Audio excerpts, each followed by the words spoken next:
মাজুলীৰ এটা ঘৰ সমস্যা আনিলে কেইবাখনো গাঁৱলৈ। মাজুলীৰ এক অদ্ভুত কাণ্ড। মাজুলীৰ এটা ঘৰৰ বাবে কেইবাখনো গাঁৱৰ গাঁওবাসী সমস্যাত ভুগিছে। আজুককা দিনৰ ৰাস্তাটিৰ মধ্যভাগতে পকী ঘৰ বনাই দিয়াৰ ফলত অহা যোৱাৰ পথ হেৰাল কেইবাখনো গাঁৱৰ ৰাইজে। কেইবাবছৰ ধৰি প্ৰতিবাদ কৰিও ৰাস্তাটো মুকলি কৰিব নোৱাৰা দিশ বিদিশ হেৰাইছে কৃষকসকলে। ৰাস্তাটো 1962 চনৰ পৰাই আমি এইপিনে অহা যোৱা কৰোঁ। আমি কাকো অনিষ্ট কৰিব পৰা নাই। যিটো আগৰ পুৰণা ৰাস্তা পিছফালে আপুনি দেখিছে, এই ৰাস্তাটোৱে আমাক লাগে। আমাৰ গাঁৱলীয়া ৰাস্তা PWNLK ৰোডৰ পৰা যিটো সোণাপাৰালৈ গুচি যায়, এই ৰাস্তাটোৱে লাগে। আকৌ লোকৰ হেৰিয়াত আকৌ যাবলগীয়া হ'ব ম্যাদী পতা। সেইকাৰণে আমি কাকো অন্যায় নকৰোঁ। আগৰ পুৰণা ৰাস্তাই লাগে আমাৰ ইমানেই আপত্তি ৰাইজৰ। এই ভঁৰালঘৰটো ভাঙিব লাগে। চিধা NLK ৰোডৰ পৰা যিটো নামিবলগীয়া আগৰ যেনেকুৱা ৰাস্তা, এই ৰাস্তাটোৱে লাগে আমাক।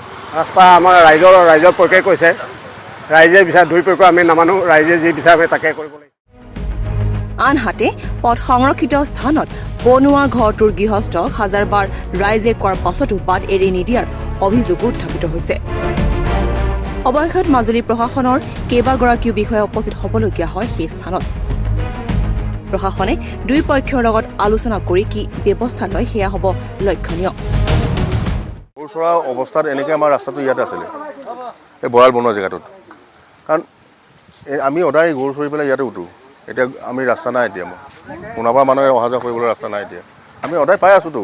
আমি সৰুৰ পৰা গৰু চৰা মানুহ ইয়াত। সেইটোৱে আৰু মোৰ কথাটো। আমাক চিধা লাগে আমাক এতিয়া। এই আমি জন্ম, মোৰ বয়স কিমান হ'ল এতিয়া? তেতিয়াৰ পৰা আমি গৰু চৰাৰ সময়ত কিমান বয়স হ'ব লাগে? এতিয়া মোৰ 52 বছৰ হ'ল। বহি দিলে আৰু এই অকণমানি জুপুৰি ঘৰ এটাই বনাই আছিলে, পাৰামেহে।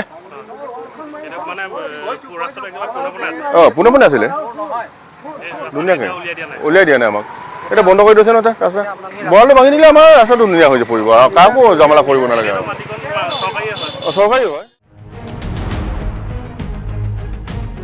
মাজুলীৰ পৰা দেৱজিৎ বৰাৰ ৰিপৰ্ট, ডি নিউজ আৰু ডি নৰ্থ ইষ্ট।